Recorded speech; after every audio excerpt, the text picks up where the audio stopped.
So, you want to get a job as a programmer at Google? You should think about it carefully. In this video, I will give you several reasons why this might be not the best idea for you. And this has nothing to do with how good you are at programming. I just wanted to point out that working for Google is, for many people, just not the right thing to do. So with this video, I want to encourage you that it's not necessary for you to work for the top companies in the world to consider yourself as a good programmer. Research shows that it's harder to get a job at Google than to be accepted at a Harvard University, which is, by the way, the hardest university to get accepted at. And Google deserves great credit for creating such a great employment brand. They quickly find out that the more they show the world how it's like to work on Google, the easier it's to get to people to apply to Google. This strategy is simple and yet brilliant. Today it's easier than ever, like on social media and the web in general, to find out how it is to work on Google. But again, to work at Google is really not suited for most of the people. Google has won a lot of top employee awards, but that doesn't mean it is the right fit for you. To be honest, only a very small number of people are well fit to work on Google. Nevertheless, Google has earned its rockstar status in the technology world. People are obsessed for the possibility to work there, without really worrying about if they would be happy there or not. So before you go crazy and try to get an interview at Google, consider the following reasons why you might not work there. Reason number 1.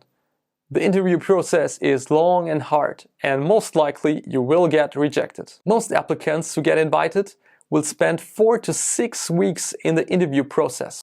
And the result of this is probably that the hiring manager does not choose you. Usually your information is sent to a hiring committee, which decides if you are suitable or not for Google. Some applicants claim to have even worked up to 70 hours on a project they have to do in preparation for the interview and get rejected nevertheless, without any feedback at all. I call that very tough. And you may go through that process several times if you really want a job there. And there is no guarantee that you get accepted whatsoever. Reason number 2. You will get stereotyped. With more than 2 million applicants per year, which most of them are not hired, it is not too difficult to imagine that those who get accepted will think very good of themselves. Although I'm sure the majority of the people who are working there are very modest, there are many stories about Googlers who act very arrogantly and think of them better than the others. This means that even if you're the nicest person on the earth, some people will automatically judge you just because you're a Googler and behave accordingly. You will be judged, misperceived, and probably discriminated. This happens when you get one of the most desirable jobs in the world. I have been programming for over 15 years now, and I have had business experience for over 10 years now, so I have my fair share of experience. I started out as an employee in various companies, and even more companies as a freelancer. So it's fair to say I have a lot of experience in the industry. What has struck me again and again in this time is that my colleagues have seen employees of Google, Amazon, AWS, IBM, Microsoft and all the likes as kind of superhumans. They know everything and they can code almost everything they want. People who have extraordinary abilities that no one else on the planet has. Yet, most of my colleagues have never worked with such people together in projects or wheresoever. And if it turned out that we have worked with some people from those companies in a project, they soon found out that people from that companies are not superhuman at all. They are just normal people. But don't get me wrong, most people that work at those companies I just listed, they do a very good job indeed. They are also very motivated, but they also make mistakes and there are some things they just don't know. It's just human. It's simple as that. Quite on the contrary, the people, they worked with us together in project, they were quite impressed with the things we have implemented on ourselves they have never seen before. So we shouldn't think so small of ourselves, do we? Reason number 3. The people at Google must be on all the time. Just because you got a job and you're initially accepted at Google doesn't mean you will stay there very long. Working together with the brightest minds and driven to new levels of success every day is very intense and stressful. You have to know that the working conditions at such a company are extreme, and you should be better prepared to bring your top professional game every single day. And you are constantly and without exception required to perform major tasks. This can be very hard psychologically because you have to be there all the time. Usually in such companies, the principle is either up or out. So this means you have to keep yourself up to date with the latest technologies all the time, and you have to learn constantly, additionally to your daily work. So this means if you don't perform well for any reason, you will be advised very soon to look for another job. And how would you explain your next employer why you got kicked out of Google? And of course, this fact is not mentioned in the advertising. And also people who work there won't mention this fact.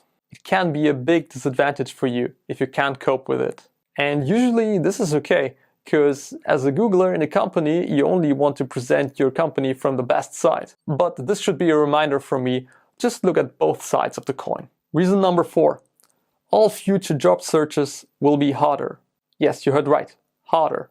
There are many potential employers who will definitely want to interview you, but they will always be worried not to do the Google justice. So, here's a true story. I knew a young man who worked at Apple in the early 2000s, just when Apple broke the curse and went back to profitability. He's got a low-paid entry-level position that didn't offer any much room for advancement for him. So he decided to move on. And he found himself to spend the next year looking for a new job. And he's got quite a lot of interviews. But for each one, the first question from the HR manager was, "Why do you want to leave Apple?" So no one really wanted to hire him. They all just wanted to hear what he has to say, and they all feared there was something wrong with him. And he really needed to move to another state to get a new job. So this might be an extreme example, but I think you get the idea. Reason number 5.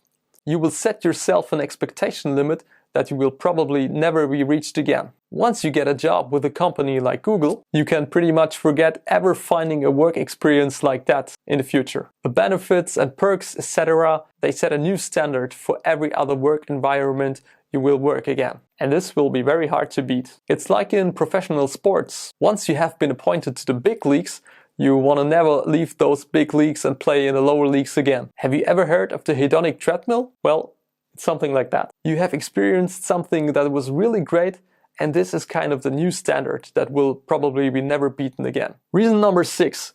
Your inbox is gonna to explode. When you're hired at Google, your inbox will explode immediately with requests from family, friends, neighbors, the milkman, your hairdresser, whatsoever. And many others that are trying to get a foot in the door at Google. Since about 80% of all jobs are received by referrals, your popularity will skyrocket. There will be a lot of well-wishers and shoulder patters. And now you will need to have a comprehensive network strategy. Remember that any person you will say something negative to or you will have to reject, they will remember it.